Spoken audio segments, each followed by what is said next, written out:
Hi, everyone. My name is Charles Kirsch, and I'm the 15-year-old host of the theater podcast Backstage, Babble. And I am thrilled to welcome all of you to the fourth Backstage Babble Dancers Over 40 Trivia Night. Thank you all for being here. We have some very, very hard trivia tonight, but a very qualified team of answers to try their hands at it. One note for those of you watching at home, please don't put the answers in the YouTube comments before our answers have had a chance to try the questions, as that would spoil the fun for everyone. However, please do feel free to say hi in those comments, as we love to know that you're watching. A little more about how tonight works. There will be 6 rounds of 10 trivia questions on theater-related themes. Our answerers will write their answers down on notepads or index cards and hold them up at the same time. Each question is 1 point with no partial credit, and I'll keep you updated by reading the scores after every other round. The person with the most points at the end wins our special prize for tonight, a Dancers Over 40 logo cap and shirt. Tonight's event is a benefit for Dancers Over 40, an organization protecting the history, legacy, and lives of older dancers. So please consider joining or donating at their website. And please join me in welcoming John Safakis, the president of Dancers Over 40, to tell us a little more about this wonderful organization. Hi, John. Hi, Charles. Thank you very much for that. And thank you for already doing that explanation that I don't have to do. Yes, yes. The important thing about this year is this is our 30th anniversary, which is amazing. This started really in 1994. This is our 2023, 2024 season. And it started in a coffee shop, with 5 dancers that were concerned about their careers and about being together as they grew older. And it also went to more than just dancers, to choreographers and other artists, not just on Broadway, but modern and other, forms of dance as well. So, and now that we added and friends to Dancers Over 40, everyone can join. As you might know, Charles is also a member of Dancers Over 40. So that didn't just loosen the rules for Charles. We made it so anybody who would like to join us can. And you get the benefits of watching the shows that we do on our website, which you can't see normally because there are a lot of equity people and performers. So we only allow it on our membership page. But all the rest is free. And we have a newsletter and other things going on. We have a lovely award show every December at Lips Restaurant. And we start our season on September 18th with our membership meeting, Zoom virtual. And then we have a new thing. We are now doing the Broadway Show League bowling. So we need participants. We are the Sassy Splits. That's our name and our logo. So Charles, if you stay up late, you can come and you can bowl. You'll be a friend of ours. And it starts Thursday, August 31st, 11:15 at Frames, which is the bowling alley at Port Authority. And that allows us to meet all of the other Broadway people, and they get to know us, and we can get that new generation into Dancers Over 40 that we need. So then we do have set our honorees for the Legacy Awards, which are Joe Ahumada from the original Funny Girl, Jill Cook from Dancing, My One and Only, Hollywood, Ukraine, Best Little Whorehouse, Gene Foote from Sweet Charity, Pippin, Chicago, Gene Priest, 42nd Street, Johnny Rush Chorus Line. So it's a great bunch of people. Yes. Now we have 2 events, one for the spring, one for the fall, that we can't announce yet. But they should be really, really big. One is saluting another big star and the ensemble that provided his support. And the other would be something we've never done before, is a roast of one of our big members. And it may be at 54 Below, depending on Rob Schneider and maybe this other lady, Jennifer, I don't know. And I can't go into more detail yet, but that would be our 30th anniversary big deal in the spring. So, Yes. So those are the things that we're doing. And go to our website, www.dancersover40.org, if you want more information. If you want to join our bowling, again, you can email us at dancersover40@aol.com for any other information you want. And that's about it. Thank you, Charles, for all you do for us and your membership and your mother's membership, and, which you do, by the way. Anyway, and enjoy the evening. Have a great time with everybody, with our advisory board member, Lori Tan Chinn, and other friends here that are friends of Dancers Over 40. So take it away. Have a great time. Thank you. Well, thank you, John, and thank you for having us do this every year. Love it. And thank you, Charles. And everyone should be very excited for all of these Dancers Over 40 events coming up. And so now I'm happy to introduce our great panel of askers for tonight. We have Glen Kelly, who's a Broadway arranger and composer, whose many credits include The Producers, The Book of Mormon, The Prom, The Drowsy Chaperone, and Broadway's current hit, Some Like It Hot. So thank you for being with us, Glen. Oh, my great pleasure, Charles. How are you? Good, thank you. How are you? Good. I'm starting a group, Dance Arrangers Over 65. And I'm hoping that goes over well. So I'm sure it will. And next we have Matt Koplik, who is an actor, playwright, and podcaster, who's the host of Broadway Breakdown on the Broadway Podcast Network. So thank you for joining us, Matt. Hi, Charles. Thanks for having me. Hi. And it's worth noting that Matt and Rob, who we will meet in a minute, are returning champions tonight, testing their knowledge once again.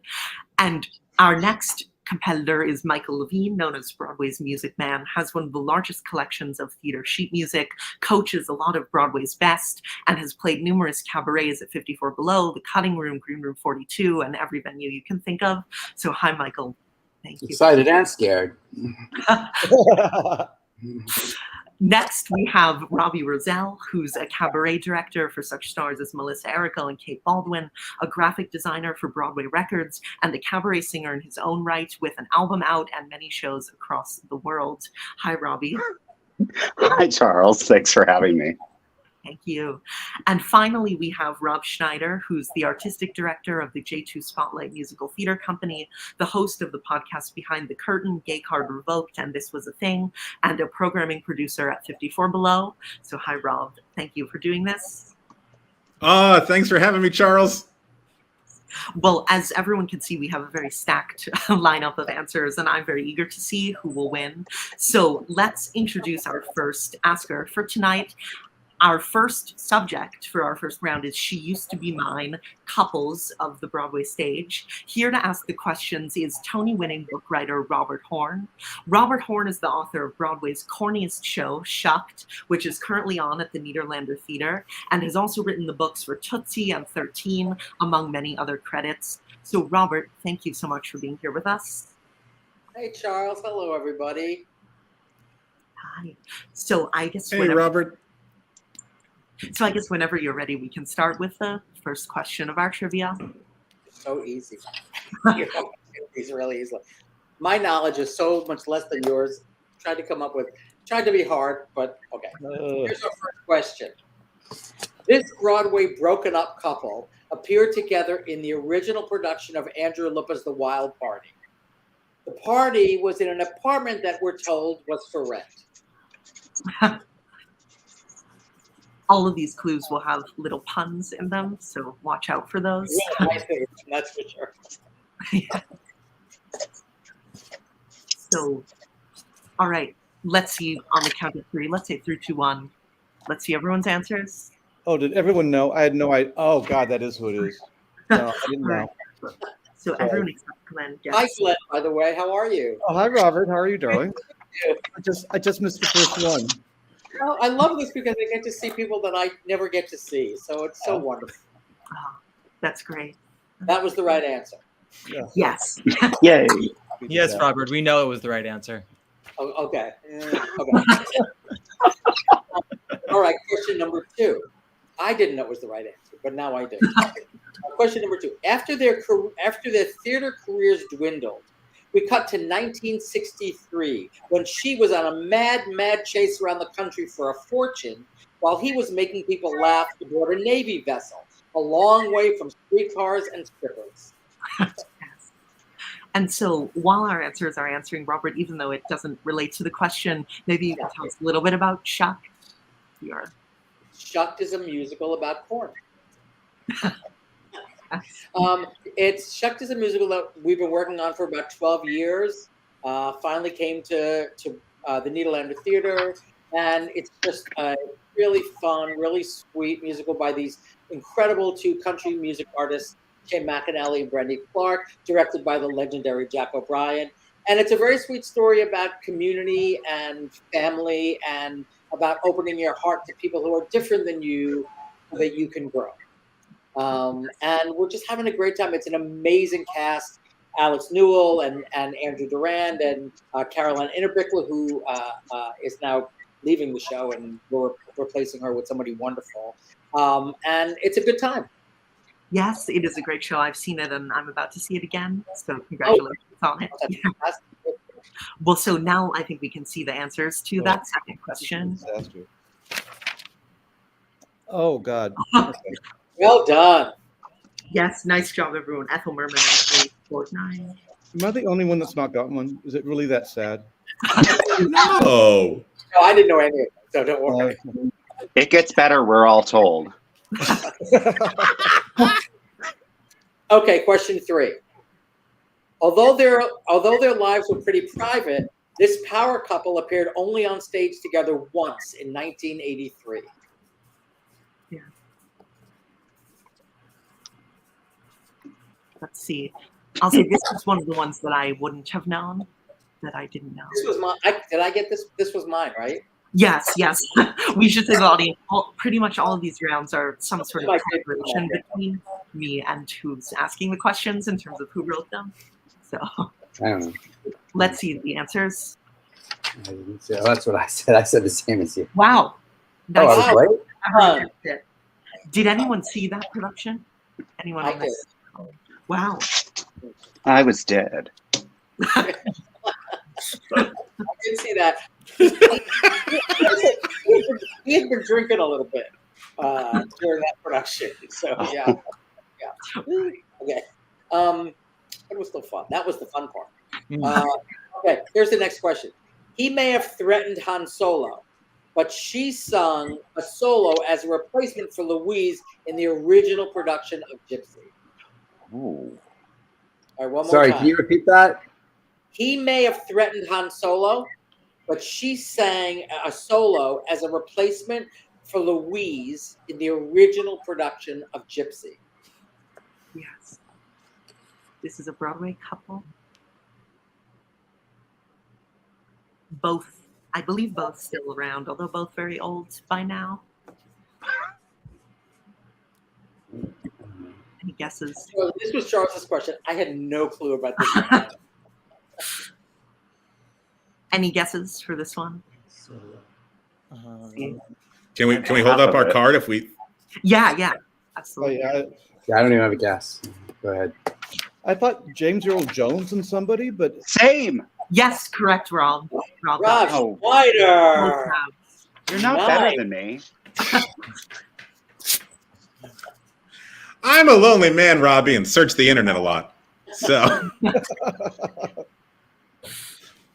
All right. That's true. You could probably just Google this as we're playing, right? Well, don't tell them that. No cheating. Okay. It's Rob. Next. That's what he's doing. Okay. Siri, who is James Earl Jones sleeping with? Nothing. In 19. She was Louise. Replacement Louise, not Sandra Church. Okay, we're fine. Sorry. Okay, next question. This is so easy. This dance legend made her Broadway debut in 1923, then said no until 1971 when she made 42nd Street her home again. Her famous husband was known to be quite talky. That was my little fun. Yes. You can see lots of puns in Shuck. Lots of great ones. All right. Anyone have any guesses for this? I'm sure you do. The first half of this. So Okay. you need to put both of them down? Okay, I didn't know. Only Glenn, Rob, and You only described it like it was the one woman. I didn't know I had to put both down, but I knew it was Jolson. I did. Rob. It's like couples. he was the Yeah, but then you only said the one woman, this woman as opposed to I didn't know you need to put both down. All right. Next question. The revival of a musical by the late, great Tom Jones served as the introduction for this starry Broadway couple. Let's see. I'm so sorry. Can you repeat the question? I'm sorry. Sure. The revival of a musical by the late, great Tom Jones served as the introduction for this starry Broadway couple. Yes. Thank you. I see Matt is ready with his answer. Finally, yes, I am. I am too. All right, I think we can show them if everyone's done. Right. I'll be so raunchy. Oh, I got it wrong. Yeah, figures. Who said that? Not me. Yes. Will Swenson and Alden McDonald. Okay. Right. This is a short one. He's as everlasting as her numerous appearances as Roxy. Oh. Oh, I love that when it hits. Oh, okay.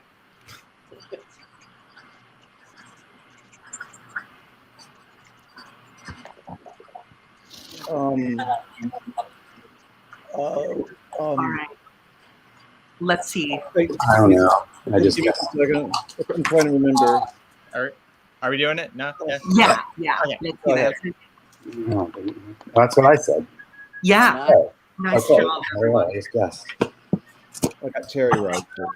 Yeah. Well, You know what? the first part was a Just pun went on. back to see Chicago. What, Charles? What was the first part? Oh, the first part was a pun on Tuck Everlasting. Oh, which Chuck Terry Everlasting. was in. Okay. So got it. then the second part was, of course, for playing Roxy. And I just went back to see Chicago like a couple of months ago when Jinx Monsoon was in it, and Charlotte Dubois was in it. And I got to tell you, it was as fresh and as wonderful as day one. It just held up, and she's just so great. It was just so great to see it after all this time still be so relevant and so fun. Yeah, absolutely. And actually, on Rob's podcast, Behind the Curtain, you can hear a great interview with Charlotte Dubois. Oh, Very interesting. She's the best. Yes. I saw Charlotte Demoise in Chicago in 1999, and then again this year in 2023. Not Sandra Joseph and Hugh Pinero in Phantom have I spent so long periods of time in between the same couple in a Broadway show. And how was it? Was there a difference between Charlotte Demoise in 1999 and 2023? Yes. Well, yes. it was the Schubert and then the Ambassador. That was really the only change. Otherwise, she's still Charlotte. Theater seat size. All right, next question. The marriage between this actress and playwright may have ended badly, but at least they had a good doctor between them.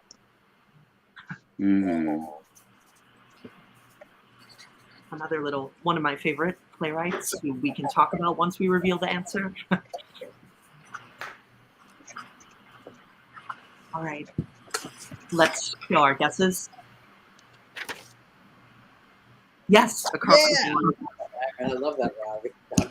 Well, he was our colleague, so. Right. I was waiting for Rob to take a sip. Carry on. Right. And Robert, did you ever know Neil Simon? Or? I did not know. So obviously, he is such an inspiration to me. But I will say this: during the run of Shucks, both Marsha Mason and Elaine Joyce came to see it, and both came to me afterwards, separate of each other, and said how much they enjoyed it, how much the writing felt like Neil Simon's, just in terms of the banter, and it was. I don't think I've ever been paid as lovely a compliment. Wow. But I got to meet two of his wives during the. So obviously, I mean, Neil Simon is why I started doing what I do. When I was a very young kid, somebody gave me a book of his plays, and that got me started wanting to write comedy. So. Wow, that's a great story. No, I never got to meet him, but I've heard a lot of stories. So. Right. Some better than others, probably. Some earlier years being better than the later years, from you. But yes, I mean, it's a legend. Okay, this is a long one. Married and divorced, then married and divorced. These two legends were both Tony winners, amongst many other awards. In real life, she was a Christian Scientist who became a local president, and people were over the moon for her work with Eugene O'Neill. From stage to screen, he played everything, but became a global star when he won an Oscar in general. But theater people remember him for his stay at the Plaza. Let's see. We have a comment here from Eileen Graff, great actress, who says that her friend Diane was Neil Simon's wife in between Marsha Mason and Elaine Joyce. My friend Eileen, I love you. Yes. We love her. She says hello to everyone. Fine. All right. Any guesses? I'm sure we do. Oh, Congress, I got it wrong. Yeah, I got it wrong. Rose to Scott I got, but I didn't get Yeah, you and I got one of them right, Glenn. The other one right. So that was Congress. So half points, sadly. Nat and Rob for that one. Colleen Dewhurst and George. President of the Colleen Dewhurst fan club over here. Right? Marilla Cuthbert. Her moon was so misbegotten, Robbie. It's insane. Same. All right, last question for me. Thank God. While he directs high-profile productions of Macbeth, King Lear, Picnic, and more, he adapts plays. Next season, they'll come together and be enemies of the people. But I'll say it one more time. While he directs high-profile productions of Macbeth, King Lear, Picnic, and many more, she adapts plays. Next season, they'll come together and be enemies of the people. Yes. I don't know. I put this one here as a stumper. Yeah, I don't get it. I don't know it. It's a tough stuff, Yeah, wait. Doesn't get it probably. For this question. Anyone have any? Are we guesses? ready? Oh, sorry. Yes, 1 second. 1 second. Okay. Holding. All right. Okay. Very close. Yes, Robbie gets it right. Robbie gets it. That was the first one. Oh! I wrote that and scratched it out. It's, I don't know. Nice. You know, it's not Robbie. easy being this beautiful. So. Well, thank you all for having me. Letting Thank me. you, Robert. Yes, thank you, Robert. It's great to meet all of you. Truly is. Truly is. Thank you. This was great, Thank and you. everyone should go see. thank you, Robert. Thank you, Robert. Thank you. Doesn't too hard, but I love you, Robert.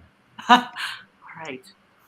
So with that round concluded, it's time to bring on our next guest. And so a little proviso about our next round before we start it. Sometimes with these virtual events, we do run into technical issues.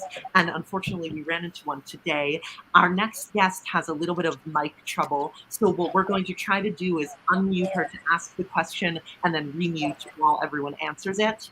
Our next round's theme is diversity on Broadway, a history that often doesn't get as celebrated or talked about as it should. And here to ask the questions on that theme is Lori Tan Chinn, who's appeared on Broadway in M. Butterfly, Lovely Ladies, Kind Gentlemen, and G.R. Point, and who you might know now as the grandmother on the series Aquafina is Nora from Queens. So Lori, thank you so much for doing this. Oh, We'll unmute you. hello. Can you hear me? Yes. Yes. Okay. Ready? Yes.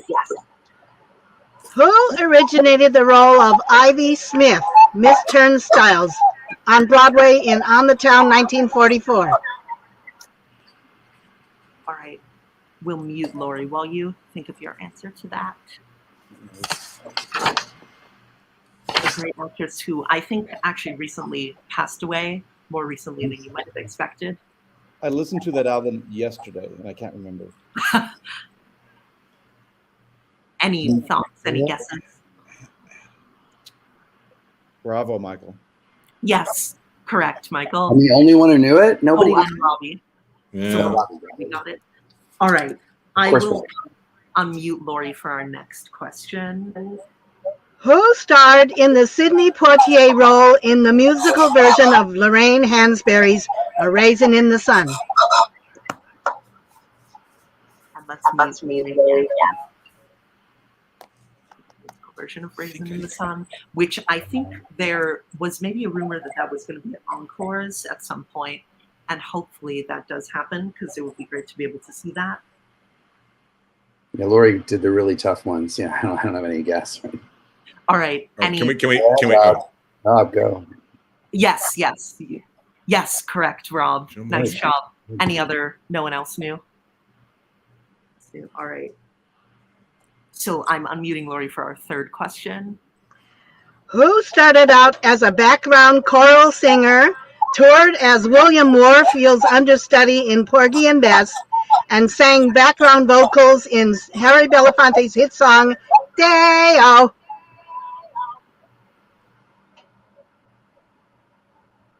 And before additional sort of part could be before going on to appear in Porgy and Bess on screen.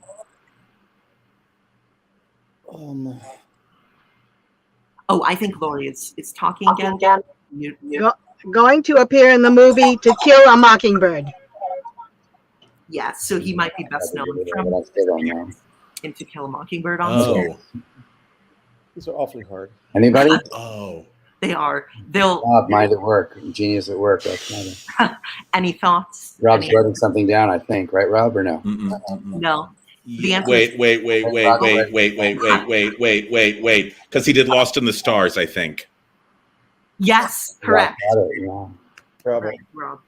Great job. Rob has been the only one to get the last two questions. So I knew Rob was going everyone else will catch up. Enjoy your hat.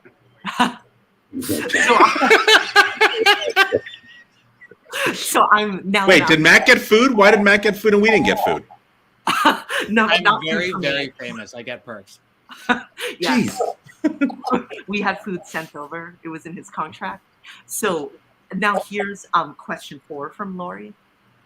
Who was the first African-American female director-writer on Broadway, 1972? You want a hint? Sure. Don't bother me, I can't cope. All right. I think a lot of people should know that. Oh. I know we have Got it. We might have dancers over 40. Did you do it yourself? Are we writing it down, putting it down? Yeah, let's all show our answers.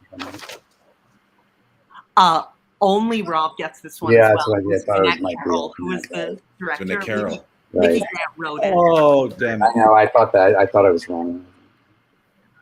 All right, I'm unmuting, or before I unmute Lori, I should say we might have Dancers Over 40 member Damon Evans watching tonight, who was in the original production of Don't Bother Me, I Can't Cope. So an interesting fact there. And I'm unmuting Lori now for question 5. Okay.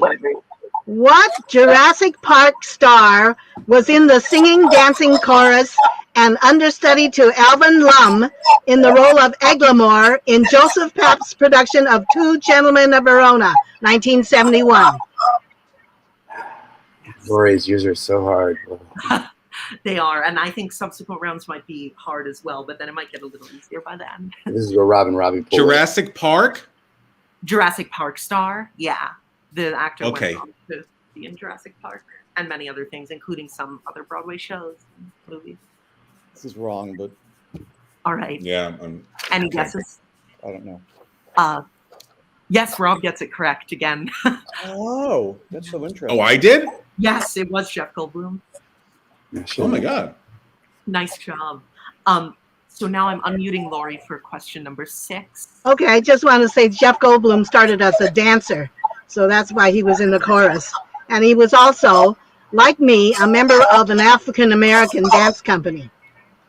So he was a dancer first. Okay, the next question. Yes. Who was the only totally all-Caucasian actor playing Asian roles in the company of the original Broadway production of the All-Asian Plus One Company of Pacific Overtures? Oh. Yes. Oh, And wow. this man is also a very involved member of Dancers Over 40, which is great, but he admits to it, so it's. Are we putting our answers up yet? He has a story about lying in his audition, which is a funny story. Yes, correct, Michael. I don't know if no one else got that. I was hoping the answer was Larry Blyden from Flower Drum Song. That's what I was. I was praying, and then you said Pacific Overtures, and I was so let down. I knew you were having the Pacific Overtures, Lori. There are lots of interesting stories about white actors appearing in these all-Asian shows for a while. Like, I know I've interviewed Sak Shimono, who was the original Ito in Name, who said that he was doing a show. I forgot which one it was, but I know Lori knows and will remind me that he was protesting outside and then going in to do the performance, protesting the casting of an actor. So that's very She's interesting. talking. Unmute her. Yeah, so I'll mute Lori now for that and for question 7. Yes, we did. We did pick at that show, Lovely Ladies, Kind Gentlemen. Saab was my mentor, and so we picketed the show before a half hour. Okay, ready for the next one? This one's kind of hard. Who were the first Asian American singing group to perform on Broadway in a review? It's a little. Oh yeah. Wait, you unmuted or she's still talking? Starred Frank Sinatra, and another one starred Ann Miller. Could you start that over? Who were the first Asian American singing group to perform on Broadway in a review?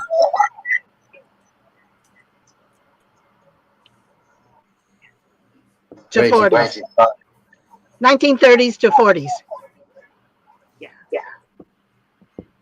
Any guesses? I wouldn't have known this, but it's an interesting kind of piece of history to know. Tell us, Lori. Lori can tell us the answer. The Kimmies, also known as the Kim Lou Sisters, a group of 4 singing dancing sisters who had fame and popularity and sometimes billed as the Chinese Andrew Sisters in the 1930s and 40s. They were the very first Asians on Broadway. Cool.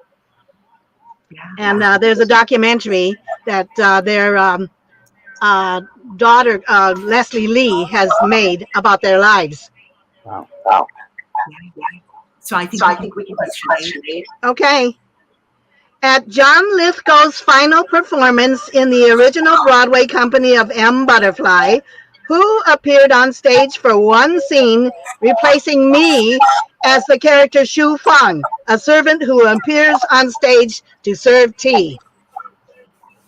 And we should note as a hint that it's not such a hard question that the answer is going to be someone totally out of the blue. It's someone who was involved with M. Butterfly. Maybe you told me this. I can't remember. Another great story that I think Lori can tell us more about when we unmute her again. Anybody guessing? Nobody's guessing. Nobody guesses. Go. No. Oh, that is in it. Yes, Robbie gets it right. The answer would be David. Oh, wow. so smart. And Laura, you can tell us about how that happened. Okay, I was getting ready to come on the stage to be the servant to serve a teapot with 2 cups of tea, and all of a sudden I was blocked. They took off my costume and put it on David Henry Hwang, and he walked on the stage. Lithgow had a habit of giggling, and you couldn't stop him if he started laughing to get through his lines. So they really got him.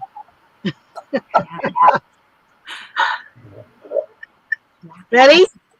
Yeah. For the next one? Who originated the role of Ludi Belle Gussie Mae Jenkins in the musical version of Pearly Victorious? And who played the role in the original play? Two answers.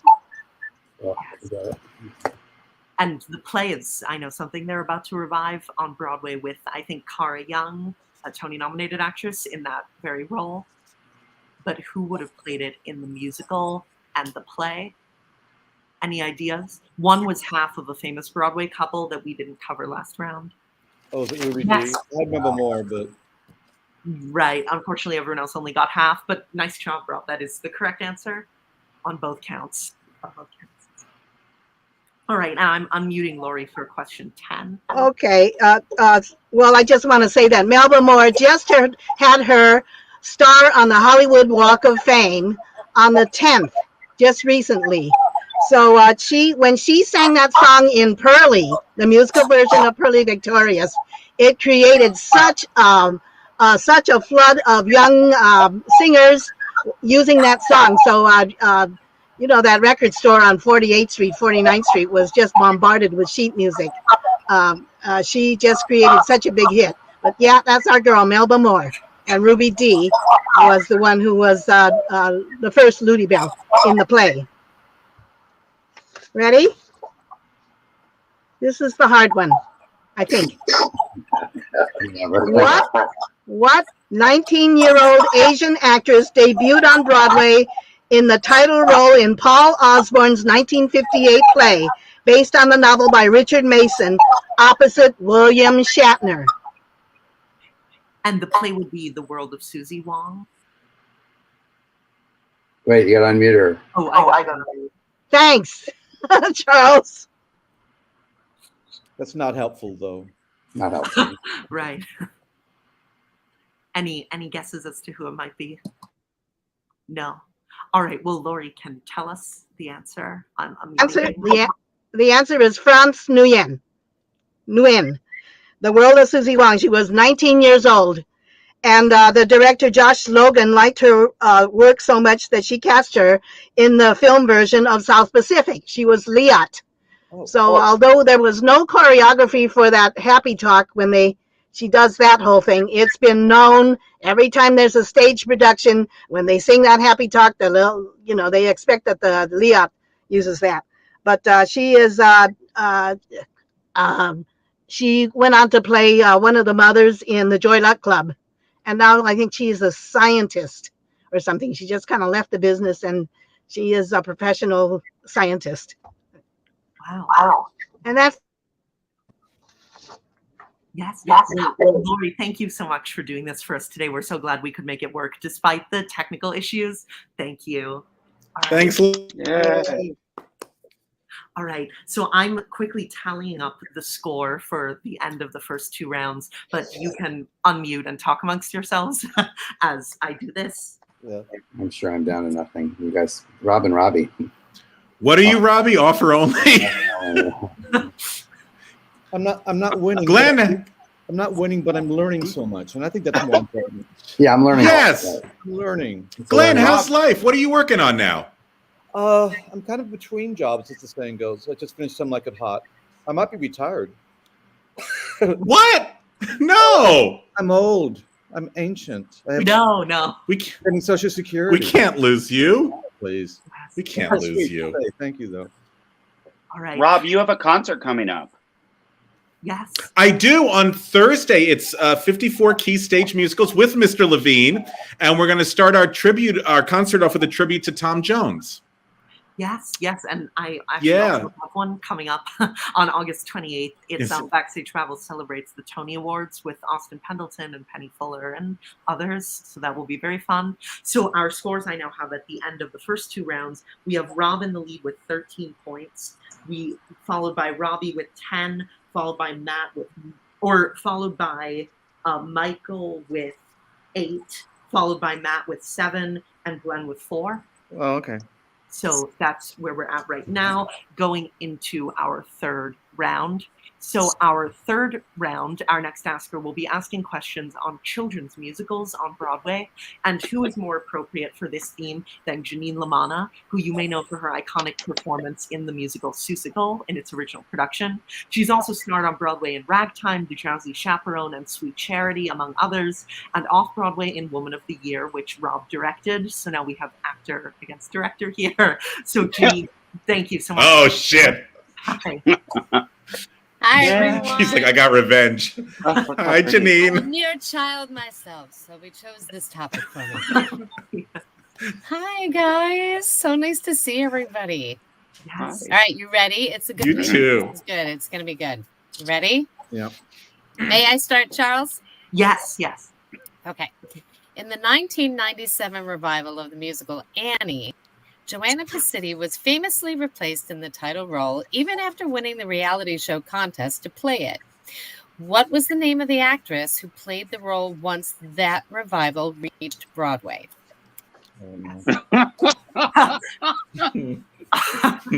Yes, we're ready. We're ready. All ready. They're all ready. Glenn, you and I are like, It's not going to be me, Annie, no Yes. more.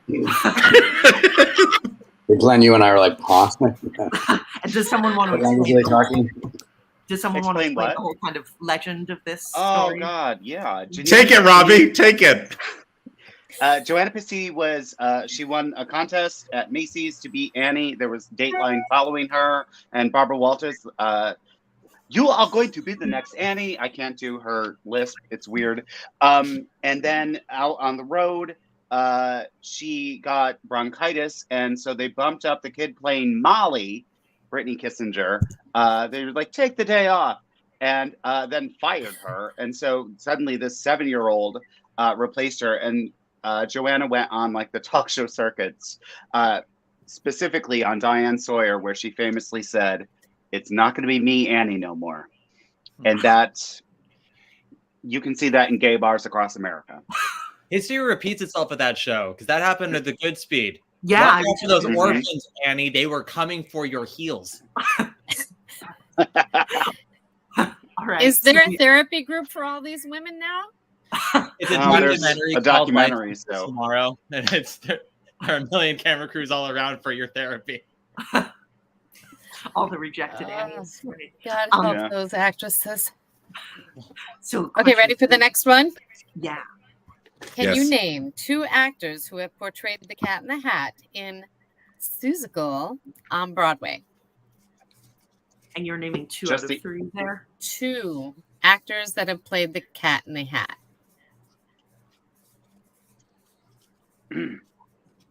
So Ginny, you can maybe tell us a little bit about Seussical while we're some of your Sure. memories. Well, a similar thing happened to the Cat in the Hat too, as the same Annie. So there are I lots of mean, correct answers, right?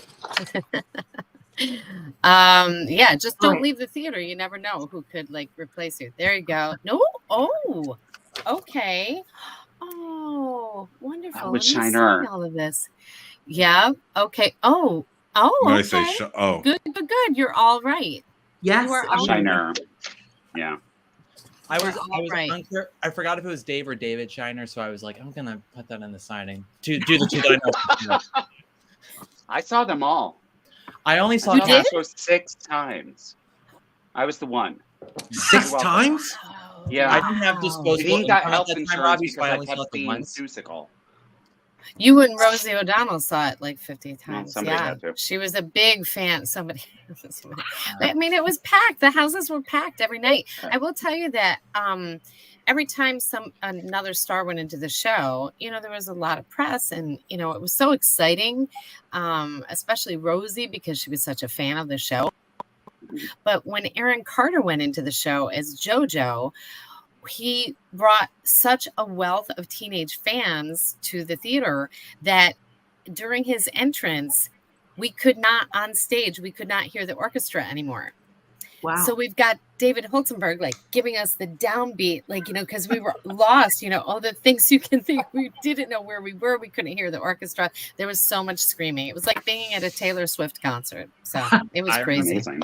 Wow. When I saw it was Kathy Rigby and Aaron Carter, and I remember that it was quite Yeah. fun.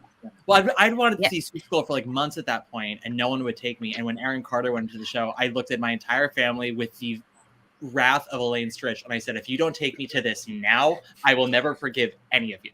So I got to see it with those 2, and you, Janine. I of course saw you. Iconic in that Yes. blue dress. I know. So fond memories. Okay, moving on, guys. All right.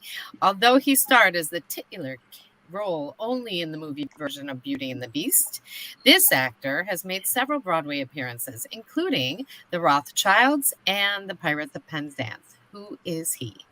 Yes. And actually, another movie that I believe he was in, The Outsiders, has just, or is maybe just about to announce that they're coming to Broadway this season. Oh, I yeah. had such a crush on him. Oh my god. Who didn't? Well, I'm guessing, but this is Right? I don't know. I'm just Who didn't? Let's show our Ready? answers. 1, 2, 3, bam. Oh yeah. Right. Oh, There we it is go. Robbie Rozelle. Right. Of course Yeah. it Which is. is Robbie, Robin, Matt. Ice castles? Ah, come on. Yes, ice castles. Well, Maureen Right? McGovern. Who's better? Maureen Oh. McGovern. Oh, Oscar nominated, Oscar won. I Through the think. eyes of love? Come on. Yes, I could start singing it now. Please Okay. do. so- Please! Is she gonna do it? I got 2 drinks. No. You guys gonna sign it, man? I'll do it as share. Okay. So That's got it. Number 1. Okay. It's so good. This season, Back to the Future was adapted into a stage musical that transferred from the London stage. Which 2 actors star as Marty McFly and Doc Brown? Yes. Oh, fuck me. I knew it would be Here, hard. you need here. Okay. Can you repeat the end of the question? Oh, that Which it was- 2 actors star as Marty McFly and Doc Brown? Okay. And yeah, I knew. I have to admit, I knew. I was hoping it would maybe trip some people up if we went for something as recent as Back to the Future. That seems like obvious, right? Yeah. wait. I'd love to see Leroy Williams. And He He's fabulous in it. He does the matinees. He plays Marty McFly, You're right? getting arrested, Rob. He's Marty McFly. It's our history. It's our history. I have a story about a DeLorean. No.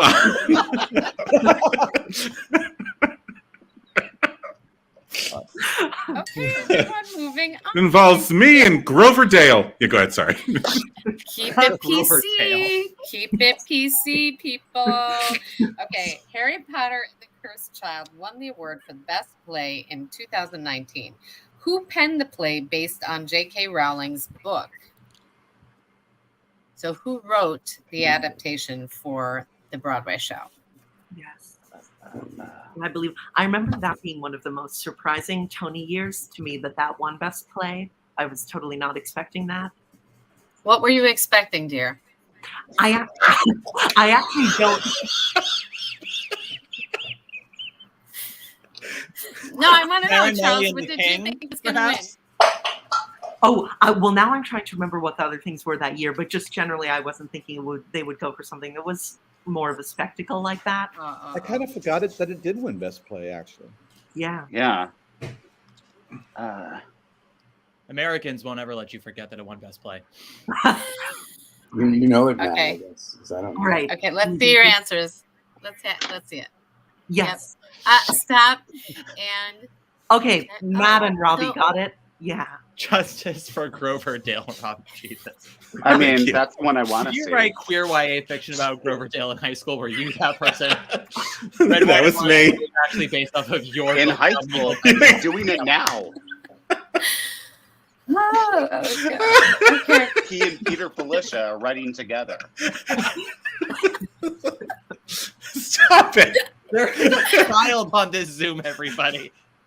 Okay, wait. everyone. I said PC. Okay, this is the children's musical portion of the Right. show. I'm sorry, Miss LaManna. You said Oh my PC, gosh, but we're I'm all gonna on lose Max. my Gertrude McFuzz card. Okay, so all right, so the musical Honk by the British writing Oh. team of Styles and Drew is an Mhm. adaptation of what famous story? Yeah. And I know, Michael, you can tell us a little bit about Honk after we answer, because I know you worked on it. Yeah, I was kind of an expert on Honk. I musically directed it in 2000 at North Shore with Nancy Opel and Jim Heinman and Ken Primus, and then I did it again at Wichita and co-produced the American Cast album at Wichita. Oh, it's a good album. So I kind of thank you. I'm proud of that album. It's a fun album to do. So obviously, All right. the way to put it up, you know, Let's hold it up. Let's hold it up. Oh, Showgirls. Of course, I'm Showgirls. Matt going in for the joke. Yes. Yes. Thank you for giving us Charles Very Nelson good. Riley tonight. You're welcome.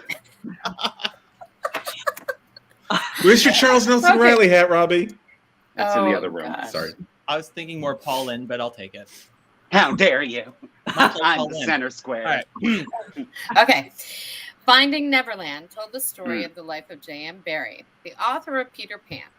What actress with a significant connection to the source material played Mrs. Du Maurier for a few performances? I'm Finding Neverland is famously Matt's favorite musical. Famous. Is it really? No. No. It is Quite the opposite. Charles is negging everybody. I hate that. Burning passion. Not a Oh wait, listener. hold on. I don't remember. Yeah, I don't Yes, know. it is. Go ahead, Are you Matt. not a fan? It was handful of performances. This one Go ahead, Matt. Tell us. of who did it? Yeah. Miss Duncan. If you're Oh, nasty. right, of course, I remember that. Mhm. There you go. Glenn and I didn't. I didn't know that. She has some great stories about that. I know she told me she'd gone to see it with her son or maybe grandson, and he said to her, like, don't do this under any circumstance, but she didn't listen to him because she wanted to be back. But then the director, she said, was giving her so many notes, like pages and pages of notes, that she essentially just quit after a few days of doing the role. And when she went in, the pirate ship was made out of wheat thins, which was in her contract. Interesting. That is And then they called Kathy Rigby.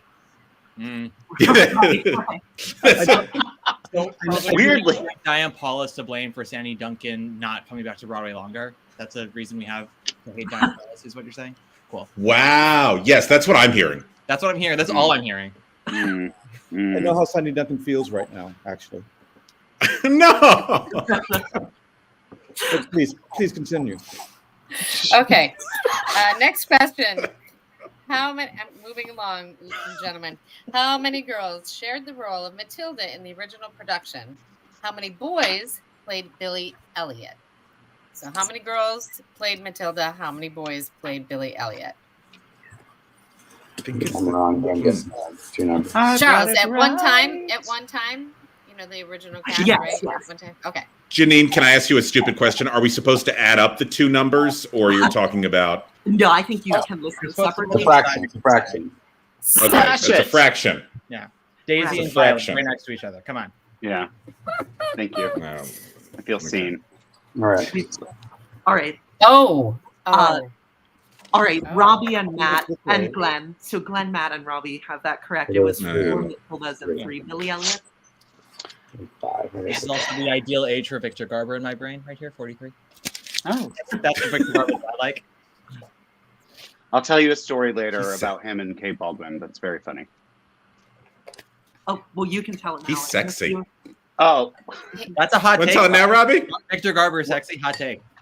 one Right? day, in the dressing room of Kate Baldwin during Strawberry Parks, Bernadette was in her corset undergarment stuff, just on all fours, and going woof woof woof woof. And Victor walked in and went, "What are you doing there? Why is she? Somebody's got to get up. Why are you down there?" And she goes, "I'm a dog, Victor. Woof woof," and just like went away on all fours. No notes. I said, "Why didn't you pull out your phone and film it?" It's a great story. Janine's like, "What is Have you ever happening?" noticed that Bernadette Peters just sounds like Alice Ripley with a cold? You're welcome. Like, yes, it's she's the one who didn't pop the Claritin. Thank you, Sarah Ramirez. Good. Go ahead, Janine. I know all these people. Okay. So, Yes, Collie. They're all watching right now. Right. Everyone. The world is watching us. okay. We're live streamed in Times Square, right, Charles? Yes, right on the biggest billboard. Good. Great. Good. Bernadette Peters is Keep it. crawling around. Let's let Janine speak, everybody. Okay. You're right. You're right. One of the first musicals with a kid in the leading role was Oliver. What director helmed all 3 Broadway productions of the show?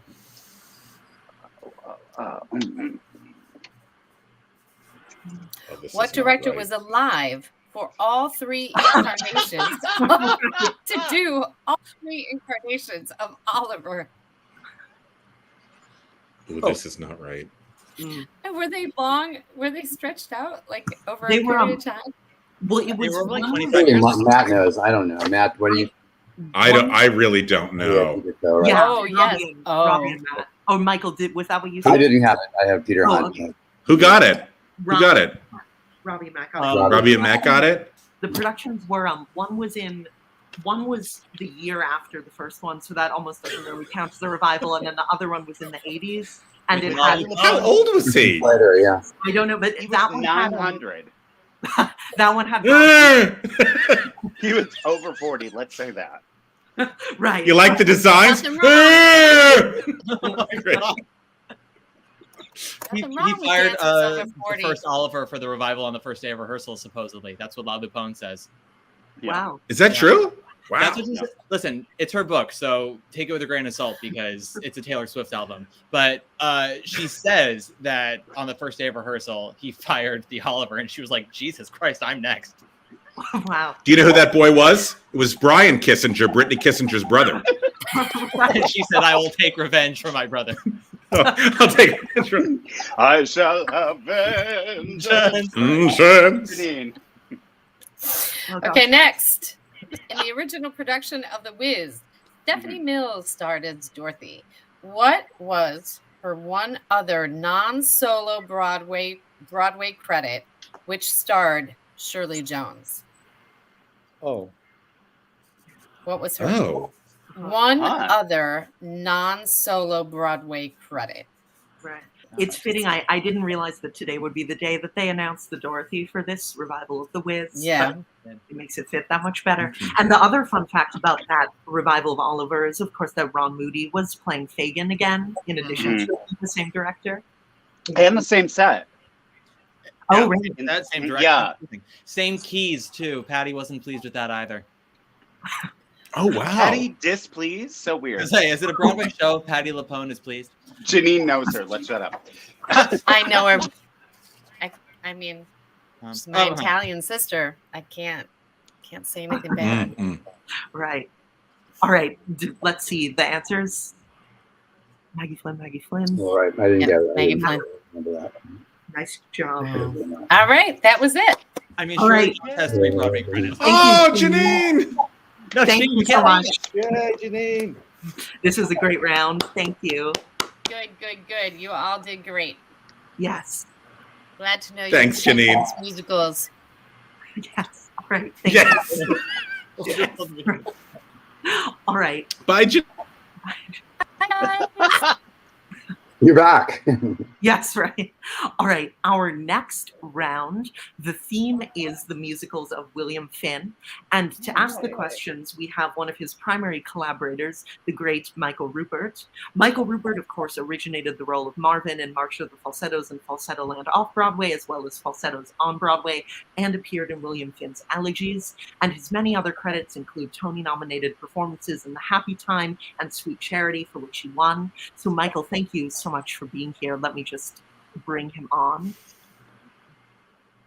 Thank you, Michael. Hi. Hi, guys. Yay! Hey, Michael. Hey there. Hi. How are you? I'm good. I'm great. Thanks for the great intro, Charles. Excellent. You're So Charles and I talked about doing a few questions about Bill Finn and his musicals, and so let's start with the first one, okay? Yeah. The song "What More Can I Say" from Falsetto Land. It was originally called "At the Break of Day," had the same music but entirely different lyrics, and was written for an unproduced musical adaptation of what Sherman Brothers property? Interesting question. Michael, this Really interesting question. not to put you on the spot or anything, but this question just occurred to me while we were talking about William Finn. What did you think of the revival of Falsettos? I thought it was terrific, actually. Yeah. I thought everybody was great, yeah. I mean, it was just great to hear all that, all his work again and to get to see it, But I thought it was terrific. Right. All right. Does anyone have any guesses? Mary Poppins? I mean, Mary Poppins. Yes. You're exactly right. In the after March of the Falsettos, a little bit in the 80s, Bill decided that he wanted to write a version of Mary Poppins, but do it much more like P.L. Travers had written it, which was much darker, and that's what he really wanted to do. And the song "What More Can I Say," actually, the music from that was pulled from his trunk for Mary Poppins. Okay, I wanna hear it. Wow. Yeah. I've never heard it actually, but I need to. Okay. In the early 1980s, after Falsettos was on Broadway, Neil Marin and Craig Zaden actually were developing a film version with Jim Lavine for a new production arm that Disney, of all companies, was creating for like art films.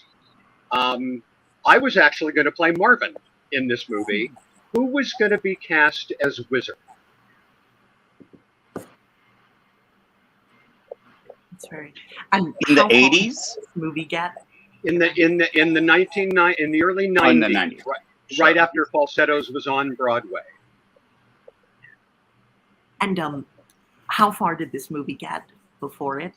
And not very far, because this whole art film kind of arm that Disney wanted to do just never actually happened. It just kind of fell apart. But Right. everybody was like in talks about doing this movie version. Yeah. All right. Let's see. Does anyone have I don't any know, guesses? guys. Can I give you two? Absolutely, yeah. Tell me which Wow. one you think is right. Patrick Matt Swayze. and Rob. Matt and Rob. Patrick got it. Swayze. Well done, Matt. Well done, Rob. How did you both know that? I'm just curious. What's that? Well, I'm good friends with Kirk at Prayer Circle, Sure. and he told We me. knew it. He's like the wind. No, there. Okay. Charles, Okay. I'm sure you can relate to this. I used to make a pastime in my high school days of reading old articles from like the Times and a variety of like movies and movie musicals in development. So, like, you know, Into the Woods, and when Chicago came out, like all the things Miramax was going to do.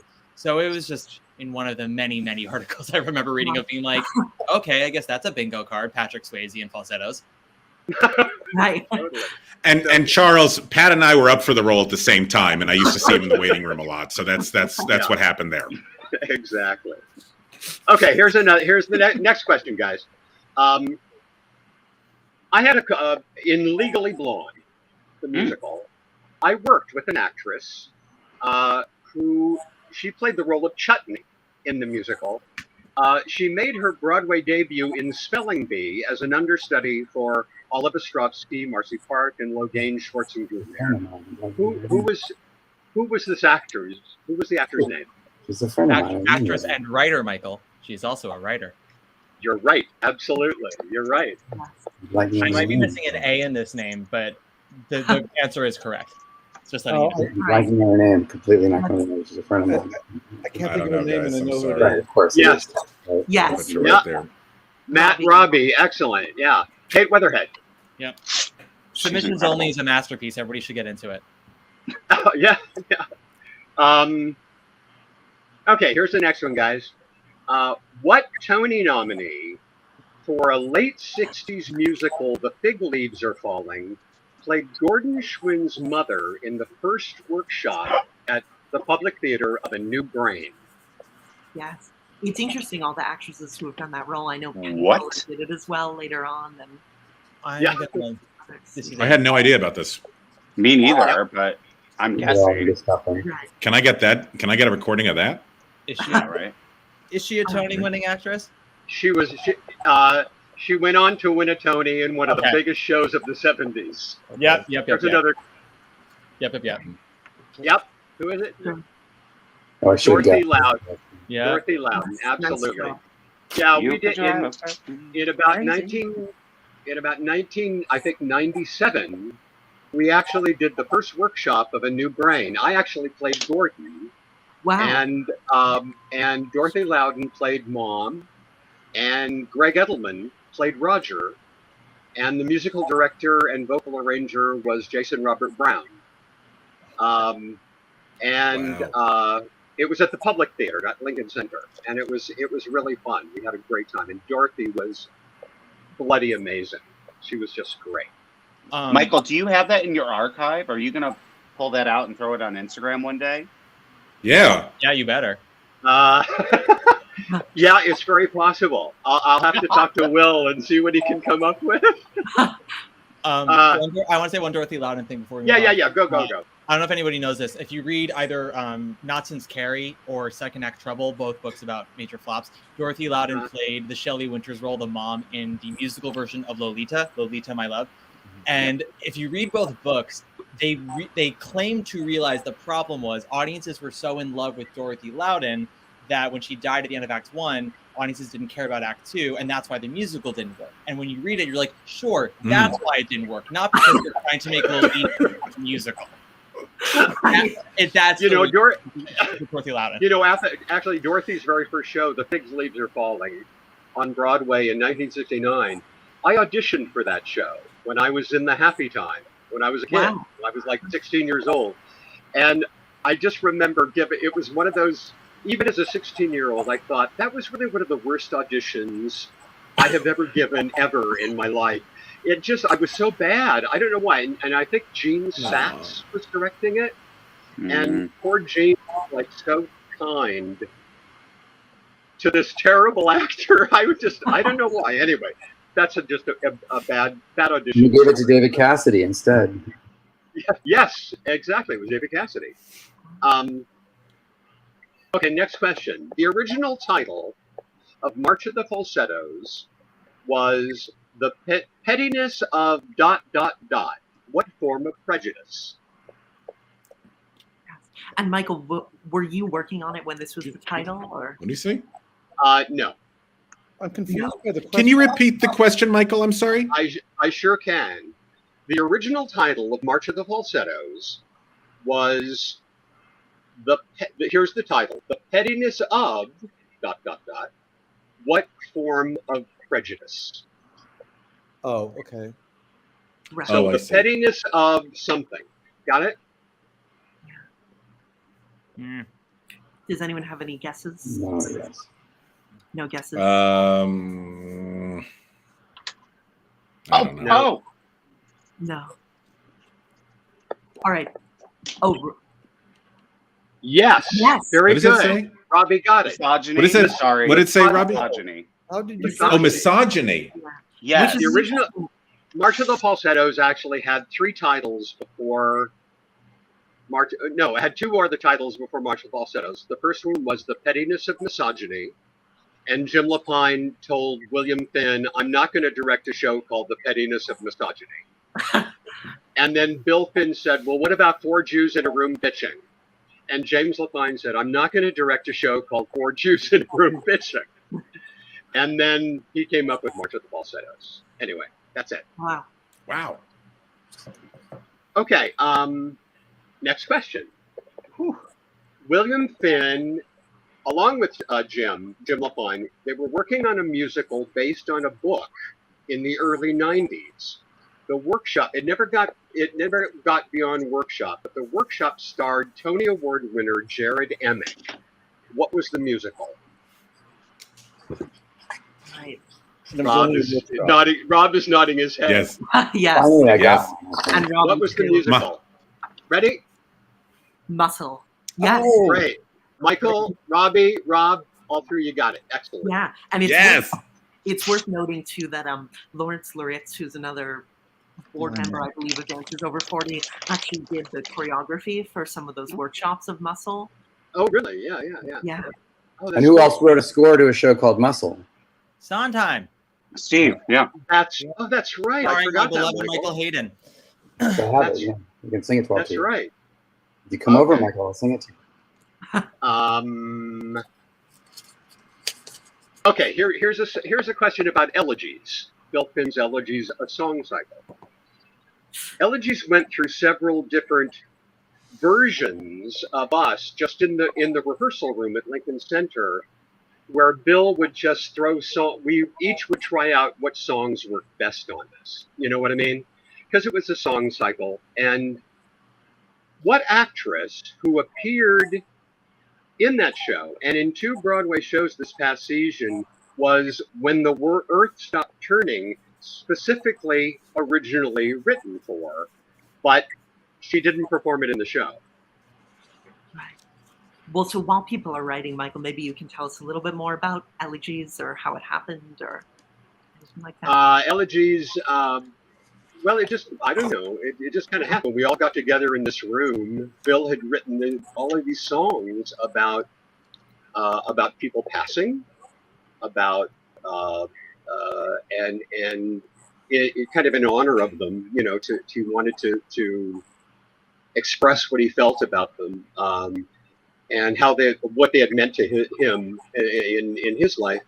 And Graziella Danielle directed and just got us all together in this room, and we just started learning these songs and singing them and playing around with them, and it was really kind of a beautiful little show, I think.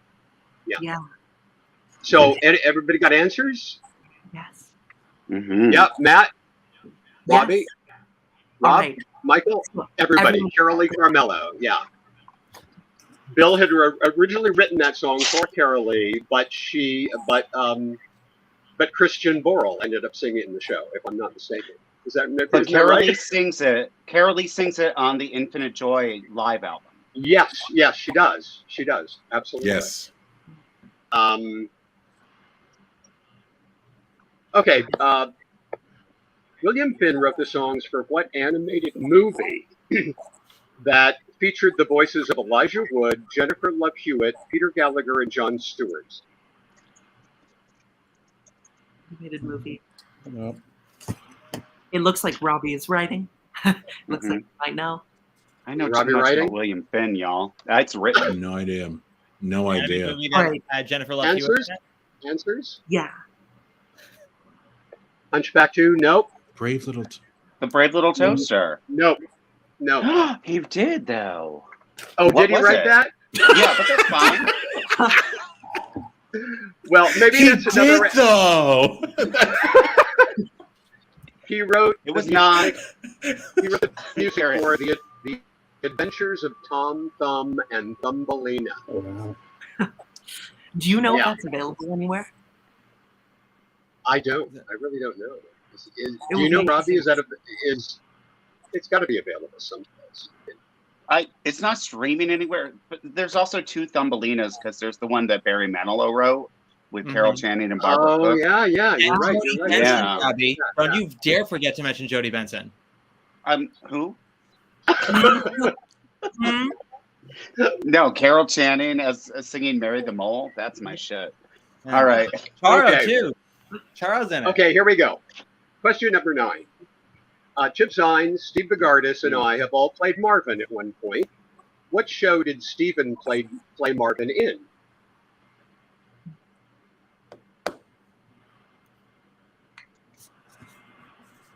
I wonder.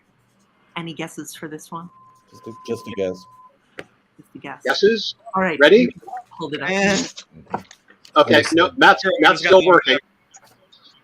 I am too, but Right.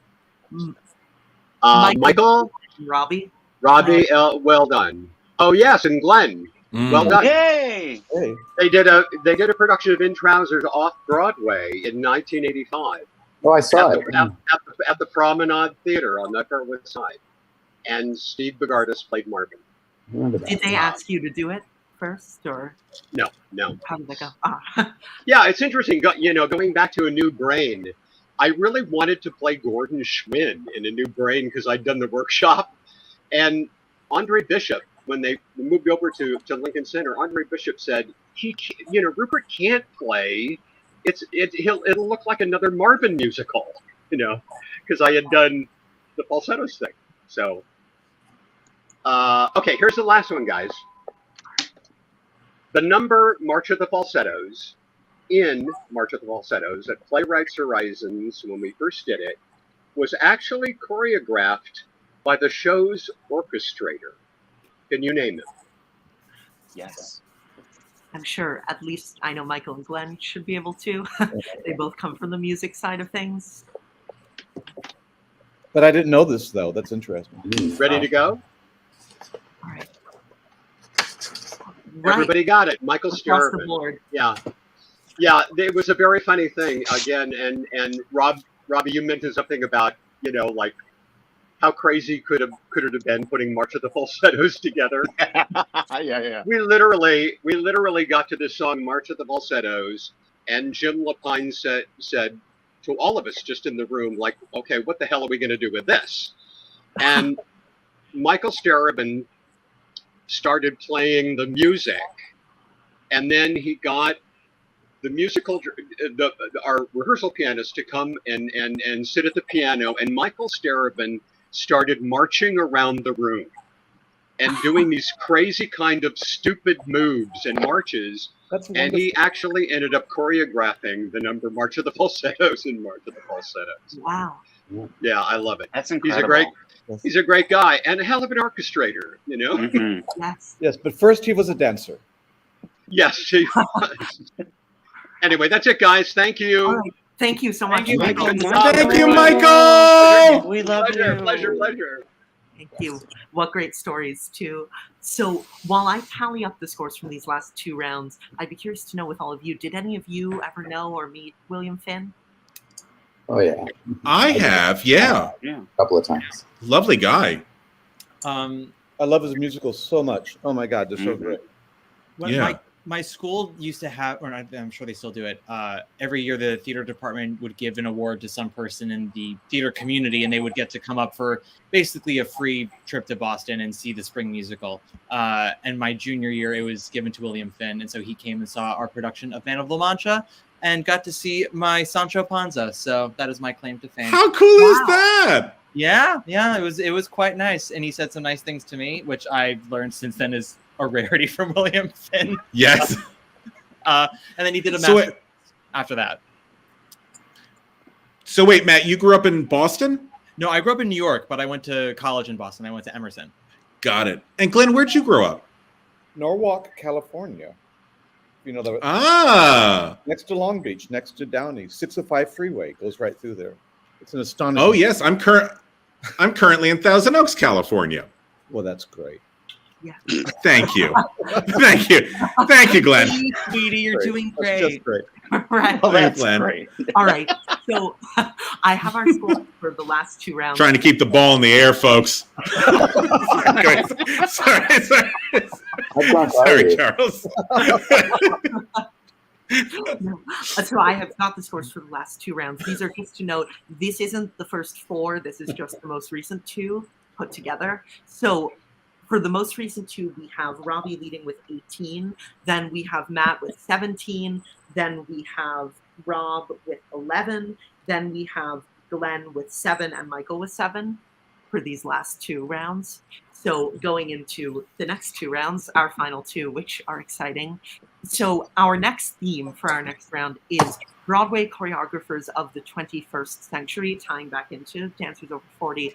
And we have someone who's worked with many of the best of them, a veteran Broadway dancer and performer, Lance Roberts, whose many credits include the recent Music Man revival, My Fair Lady, Sunset Boulevard, Ghost, Sister Act, The Pee Wee Herman Show, and more. And he also played Whizzer opposite Michael Rupert's Marvin in a production of March of the Falsettos. So here is Lance. Thank you so much for doing this. So cool. Hello, how are you? Hello. Hello, Lance. Hey, I feel like, I haven't seen Michael in so long. It wasn't a production, it was the production. I replaced Stephen Bogartis in 1981. It was a long time ago at Playwrights Horizons. And it was great to see Michael and hear. I mean, you all are geniuses at these questions. I was trying to play along. I gave up long ago. It's so hard. So did I, Lance. But I think we have some good questions coming up that I think you'll. So Michael Lavine, I'm pulling for you. You got to get to the double digits. So Charles, thank you for calling me a dancer. I am not a dancer, but I move well after 6 weeks of rehearsal. Our first question is, Andy Blankenbuehler choreographed Hamilton and Cats, but earlier in his career, he danced in a revue honoring what Broadway choreographer? All right, we can show whenever you've got. I think it should be a short answer. Yes. Everyone is putting up the one and only Bob Fosse. Oh, Charles, maybe that's why you think I'm a dancer, because I was in Cats. Except for I sat on the tire. I was the understudy to Old Deuteronomy. I was the tire, so. You were the tire. Thank you. Oh my God. Oh, I do have a story about that one. It's like the first time I went on, I didn't get a put in, and we were at the Schubert in Los Angeles. It was a sit down, and I had never been on the tire. Well, when it goes up, there's all this dry ice and fog and things like that, and on the hydraulic. Well, I didn't know that I apparently get vertigo. And so Kim Criswell was our Grisabella.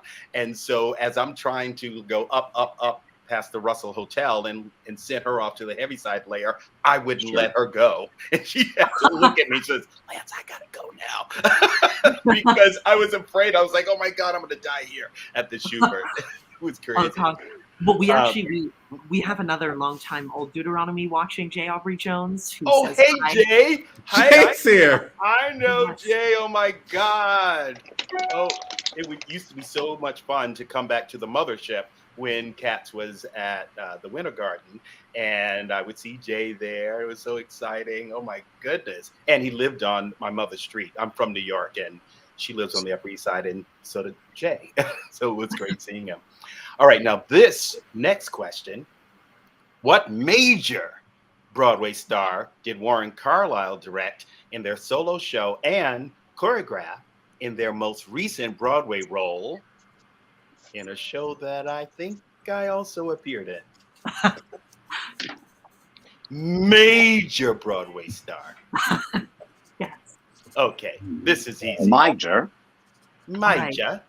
Yes. Major. Not a Major. minor chord, but a major chord. Yes, yes.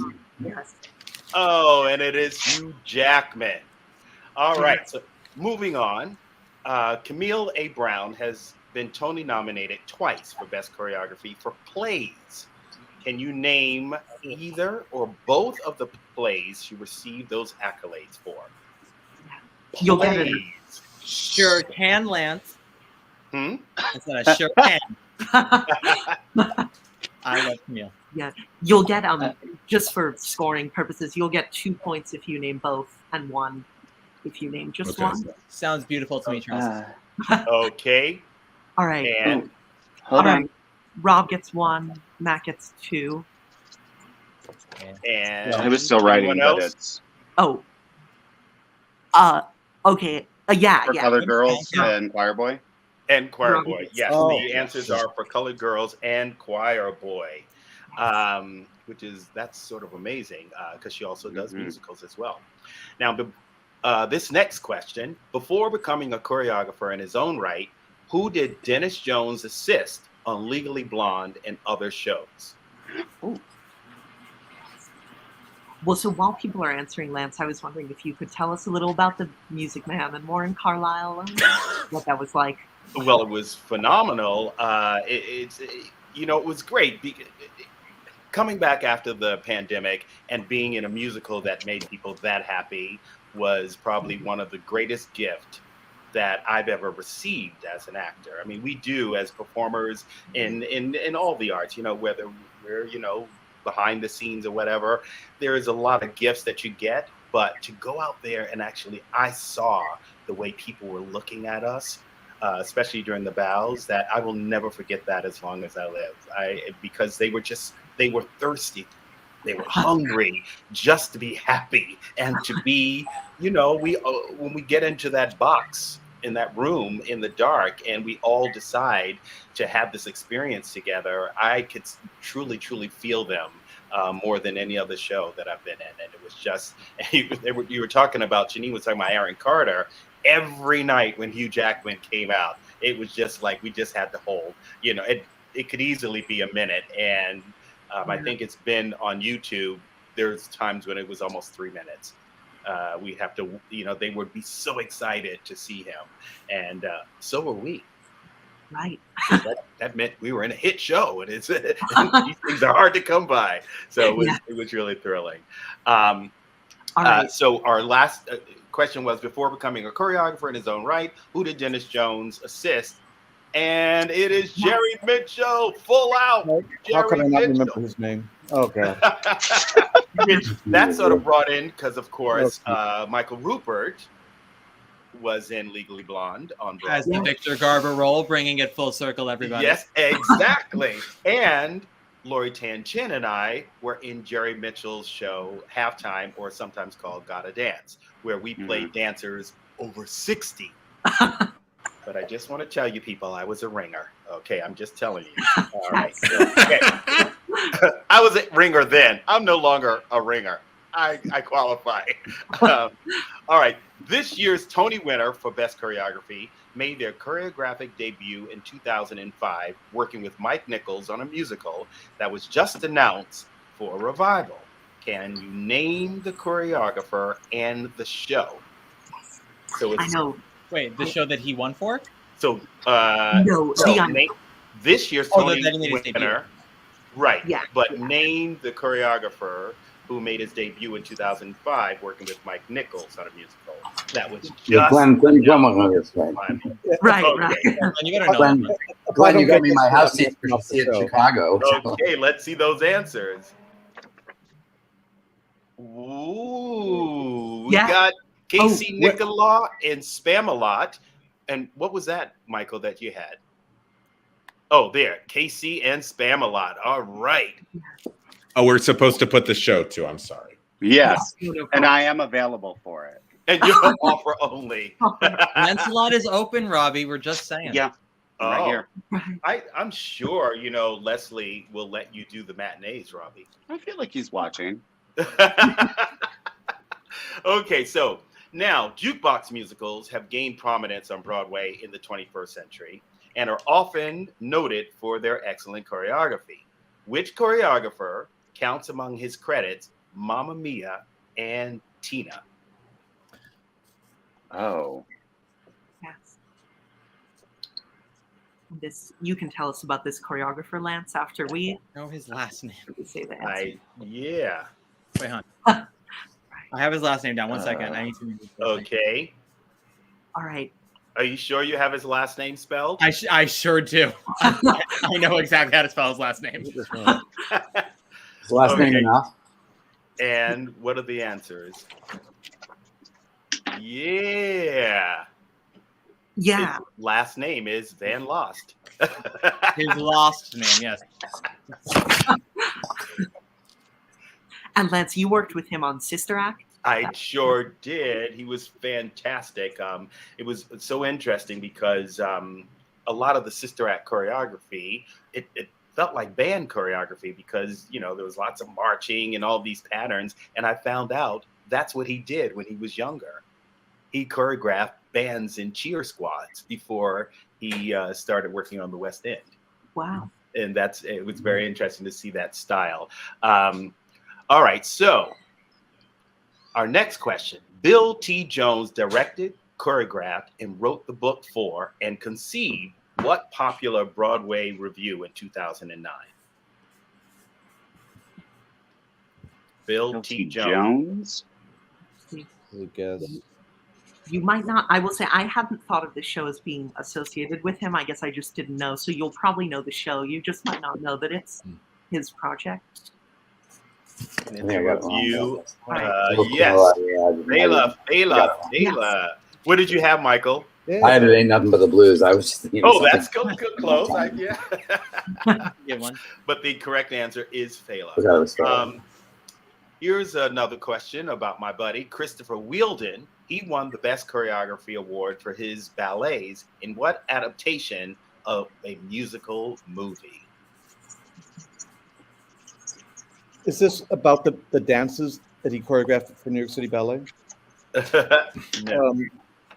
This is the question again. I'm so sorry, Lance. Yes, it's he won the Best Choreography Award for his ballets in what adaptation of a musical movie? Got it. But it was a Broadway show. Some of the best choreography I think I've maybe ever seen on Broadway in that show. Stunning, gorgeous, gorgeous. Okay, we ready with some answers? All right. American in I'll build a stairway to paradise. Yeah. Oh, now this is very exciting, and I think this is. Okay. This female choreographer has become a go-to for Sir Andrew Lloyd Webber, collaborating with him on School of Rock and Bad Cinderella. Can you name her? Oh, God. And a fun fact is, for those of you who watched our trivia contest last year, she asked questions about Andrew Lloyd Webber. So she did. I can't remember. God damn it. She's so sweet. Yep. Damn it all. Should we show? I guess. And That's it. Yeah. And the correct answer is, Robbie, you have it? Yes. Joanne Hunter, exactly. Or her full name, Joanne M. Hunter. Fantastic. That's awesome. I've worked with her. She used to assist Stroman on stuff. Yeah, she's so fantastic, so fantastic. And I just found out because she was on this AAPI thing that she is also Asian American. And I didn't know that. So that it's like, with the lack of diversity, we forget that sometimes people, you don't even know what they are. So it's exciting to know that there she is, breaking down barriers right here on Broadway, because there aren't that many female choreographers, period, believe it or not. Our final question. Jennifer Weber, speaking of female choreographers, was the only choreographer nominated twice for a Tony Award in this year, 2023. Can you name the 2 shows she was nominated for? Yes. Unfortunately, this time we're not doing 1 point for 1, 2 points for 2. The 1 point is getting both of them. Oh, for this question. I can't do the symbol because I'm not educated, so I'm writing out the actual word. Okay. All right. All right. I can't do the symbol. Okay. Okay. All right. And Juliet and K-pop. I didn't know. Yes. No, I'm the only one who didn't know it. I don't know who she is. Yes. Fantastic. And it was a great accomplishment, I think, for her to, to get 2 Tony nominations. And I think it was her debut as well on Broadway. Yeah, I was just going to say. Wow. This here is a K-pop bucket hat that we purchased on the second to last show that they did. So we have a lot of friends. That's all I'm saying. I love it. Well, you all are really, really so knowledgeable about Broadway. It's very exciting. And thanks, Charles, for inviting me here. It's really exciting on a Monday night. Thank you. We're so glad you could do this. And I look forward to seeing Michael Lavine. I got money on you. So luck there, right? Yes, Michael. Oh no! Come on. There's one more person asking questions. You got to get them all. So I'll be watching. And good luck to you all. Ciao. Thank you so much. All right. Thanks, Lance. He's lovely. I never met him. He's so sweet. He is. Yeah, this was my first time meeting him too. But it's great. I'd seen him in The Music Man and My Fair Lady and all those things. But all right, so this event, as you know, is to benefit dancers over 40. But to be a well-rounded Broadway expert, you have to know about straight plays as well. So here to ask some questions on that topic is an actor who won a Tony for The Humans, Reed Birney. He's also appeared on Broadway in 1984, Casa Valentina, and Gemini, among other things. So thank you so much for being here, Reed. You guys are hilarious. So funny. I don't know. I've got a lot to live up here too. Okay. I'll dive right in. In what play did Paul Newman and Joanne Woodward appear together in 1964? Oh, 1964.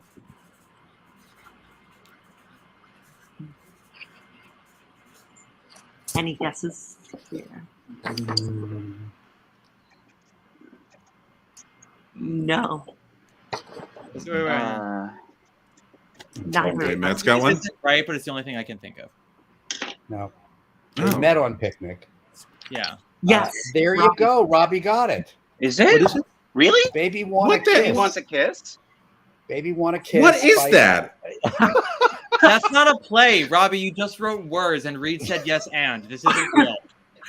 I am improv class. It was a big flop, which was really surprising because they were both Yeah. sort of at the peak of their sexiness and stardom. And it was at the Little Theater, now the Helen Hayes, and it was written by my James God. Costigan, and it was a big flop. Yeah. Wow. Did they do other shows on Broadway together? No. That was He directed her in Glass Menagerie. The movie version of Glass Man. Well, it started as a play at Williamstown and then went to the Long Wharf, I think. And then he directed her in all those movies. But yeah, I think that was the only play other than Picnic. And he was the understudy for she was the understudy, I think, in Picnic. And he played Alan and then replaced for Hal. That's wow. Yeah. Apparently, Josh Logan said to him during that, he said, "You have no idea how sexy you are." And We Logan saw him- would know. And look, Nice. exactly. Yeah. I've never met a play he didn't want a half-naked man in. That was the go-to guy. Okay, name 3 of the men who played Gary Essedine in the 6 Broadway productions of Noel Coward's Present Laughter. Oh. 6 actors, name 3 of them. And unfortunately, this is another one of those questions where the 1 point is you have to get all 3. Okay. All right. Broadway only, right? Broadway Yes. only. Yes. Yep. Is everyone ready with their? I actually am. I am. One of them is the previous answer, and one of them I mentioned on this episode today. There you go. There you go. Not me. All right. Well, Robin. The other two, George C. Scott did. Yeah, they're George E. Scott. Clifton Webb was the original. Oh. It wasn't Noel Coward. Now there you go. Albert Finney never did it. He replaced. He replaced. Yeah. I can Google it, but I don't want to fuck something up. Anyway, yes. Oh, I did But it not doesn't know. matter. Okay. And Noel Coward did the revival of it in the 40s. Okay. Katharine Hepburn and Laurence Olivier starred in the 1975 TV movie Love Among the Ruins by James Costigan, who wrote Baby Wanna Kiss. It was originally written as a play for what actors? Both actors? Both actors. Yeah. You would know them as a pair, I would think. Oh. There's a little hint. There, yeah, nah. Charles, would they have possibly been in a previous category if we had an extra question earlier? Maybe, possibly. Yeah. Possibly so. I just put down. All right. I put that too. The Lunts. All right, Rob, Robbie, and Matt got that one. It's the lunch. Hugh Cronum just got Tandy. That's good. There you go. Yeah, that's a great guess. That's Tandy is That was great. good. Charles spoiled it by saying a couple, but never mind. Bless you, Charles. Who was the original Serafina in the Rose Tattoo? The original Serafina? The original Serafina. That's not how I think it is, but And we should say too, Reed's wife, who is a very talented actress, was in the recent revival of the Rose Tattoo. Oh,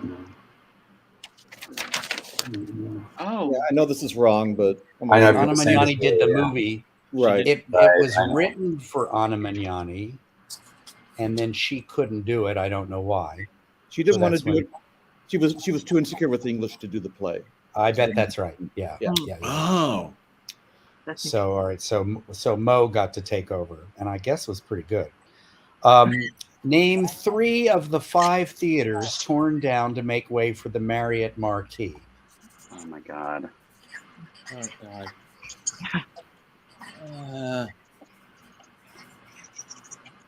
We need all 3, I assume. There were 5. 3 of the 5. There were 5. Were any of you around at the time that was happening? I was. Oh. I only have 2. Roscoe Bijou and Helen Hayes, the original Helen Hayes. The other 2 was the Victoria, which at the time it was torn down was called the Gaiety, and then the Astor, which would have been probably in the Astor Hotel, which is where I think, Robbie, I think the problem there was that the Helen Hayes and the Little are the same thing. Oh, you're right. Yeah. You know what? They said to Helen Hayes when they were tearing down her original theater, Miss Hayes, do you feel bad about your theater being torn down? She said, no, they're going to name another one after me. She didn't care. What was the last show ever to play the Morosco Theater? What was the last show? Mooney Shapiro songbook. Mooney Shapiro, right? Right. Oh, I saw it several times. It only plays one night, but I saw it several times. I saw It was so bad they had to tear the theater down. No. Gary Beach was in that. What was the name of my? This is the whole country knows the answer to this. What was the name of my second Broadway show, which also featured Sebastian Stan? Come on, you guys don't know my career backwards and forwards. What's happening? Oh, wait a second. I think I wrote this down earlier. I think I have it. Reed, give us a clue. What was your first Broadway show? Gemini. That's what I was going to say. 1975. Gemini. Not the 75, 77. I purposely left this one out of the credits I read at the beginning. I thank you, Charles. That won't help, right? That's right, Picnic. Yes. Yeah, that's what I wrote. That's right. It was 35 years between my first and second Broadway show. But who's Wild. counting? How did Sebastian Stan read? Sebastian Stan, yeah. There's the famous picture of him shirtless coming out of the house. Oh, you think I don't know that, Reed? Is that on I the thought you wall were an ally. Yeah. He had that body because he was in preparation to do a Marvel movie. So Paramount gave him that body, and then we were the beneficiaries of it. Wow. For the play. Ever. All of us were. All of us were. In what play did Colleen Dewhurst and Jason Robert star in 1973? Did you see this play, Reed? Twice. Wow. I heard it was incredible. It was to this day, it's one of the greatest theater going experiences of my life. Yeah. I'll never see another production of it because it was perfect. Wow. Sure. What is it? Oh, right. The Misbegotten. You guys all got it. I didn't get it. That's right. No. There was a moment in the play, he tells his big monologue and collapses drunk and sobbing in her arms. Fade out. 5 seconds, lights come up. It's supposed to be 6 hours later, and he's been collapsed in her lap for the whole time. And I don't know how she did it, but Colleen Dewhurst looked like she had been holding him for 5 hours. It was Oh my God. an unbelievable transformation in seconds. And I was friends with Franny Sternhagen, who was doing The Good Doctor, earlier question, and saw her after the show. And I said, I don't know how Colleen Dewhurst does it. She must have to get to the theater hours beforehand to prepare. And Franny said, oh, no. Actually, Jason's mad at her so much because she can't stop teasing and cutting up and pinching people as they're walking on in places. She just did it. It was unbelievable. It's amazing. Yeah. Who were the composers of the musical version of Look Homeward Angel? And we know, those of us who listen to Rob's podcast know he has one of the few recordings of that musical. God, I hope I got this right. Oh God, I'm going to be embarrassed. That's right. Yeah. I was Forgive the spelling. Sorry. That's right. I wasn't even Do you gonna guys have try. any intel on those two? Where they are now? They've got to be. No, I don't know if there's. Michael, do you know anything if they're still think alive? they have, but I don't know whatever they are. I asked Don Scardino a couple years ago because he had been in Pearly and he was in Look Homeward Angel, and he had no news of them. I think Gary is in LA. He's got to be in his 80s. He was bipolar, so he probably just went underground. But I don't know what's happened to Peter Udell. What are their big hits? To know. They never wrote another show after Look Homeward Angel. Okay, in what 1970 play did Frank Langella make his Broadway debut?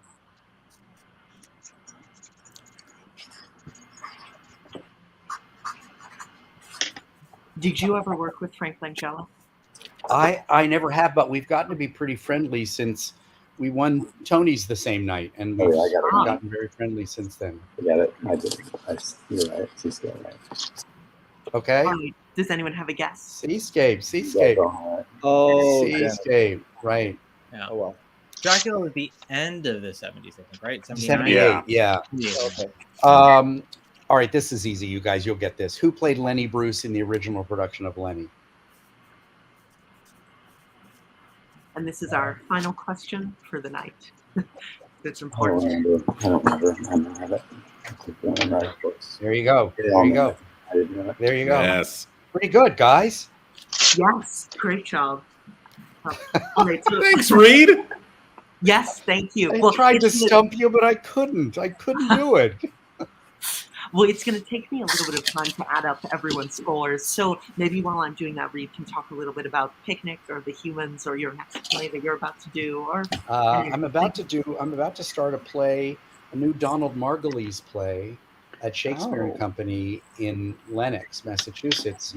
It's a two-hander, and it's just me and Karen Allen from Raiders of the Lost Ark. I'm so excited. It's I have officially entered the old man stage of my career. So we're an old farm couple sitting in a field watching a lunar eclipse. But it's one of the most beautiful plays I've ever ever been in or read or seen or anything. I think it's a masterpiece. So I'm really, really excited and honored to be asked to do it. It's awesome. Yeah. Where are Reed, you? I'm curious. Do you sing? I have sung. I actually did all the backers auditions for Look Homeward Angel. Did you really? Yes, I did. Yes, I did. Well, Reed, you're about to be offered $10 and a drink ticket to do a concert at 54 by Rob. Yeah. So, Reed, what would you do for $10? For a musical version of what was that play again, Robbie, that you totally made up and Reed just said existed? Baby's Kisses? Baby Wants a Kiss? Baby Kiss the face of the person and the thing and the stuff. Yeah. Reed is doing a revival of Is that what it is? Yeah. Baby Wants a Kiss at 54 Below. Starring Reed. I did an encore. Starring Reed Birney. I did an encore. I did that "Hey Look Me Over" encore, and I got to sing. Oh yes, I saw. Oh yes, you were great in that. I got to sing that incredible song "Once Upon a Time," or what's it called? Yes. Yeah, from All American. Yeah, from All American. You know, yeah. Oh yeah, you sounded so good. Thanks. Yeah, we're gonna put you in your Casa Valentina costume, and you're gonna do yes, Holly Dewhurst in "Moon for the Misbegotten." Yes, that's I'm pinching everybody while you do all the acting. That Casa Valentina costume was so terrifying. You were so good. They put it on me, and I almost passed out. Well, you looked very snatched. So you my did. Chanel suit. Reed Birney is Colleen Dewhurst at Les Mouches. That's what we'll do. That's it. We figured out our show. Robbie, get on it. We figured. It's a great production meeting, everybody. Great work. Offer. Yes, he's offer only. Robbie's his agent now. We know he's offer only. Rob, why are you in LA? I got family out here, and I have a theater company in the city, and my producer lives out here, so I come out here to visit him. Oh, so you're just visiting? Just visiting, but I grew up here. West. Oh, you did? Okay. I'm fitting. Yeah. Where did you grow up? Did you grow up in LA? I grew up in Delaware. Oh, yes. Well, we're a little west. Yeah, you're west of Delaware. Yeah, we're a little west of Delaware. Charles, did you have fun, Charles? Glenn, Michael, did we all have fun?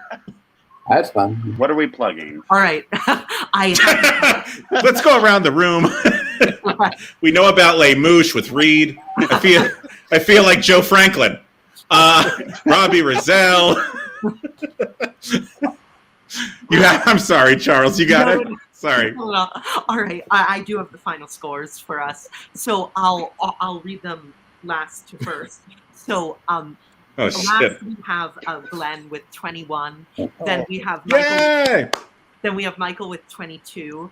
Then we have Rob with 41, Matt with 42, and Robbie wins with 46. Oh, wow. Congratulations. Robbie Rozelle. What does he get? He gets a cap and t-shirt.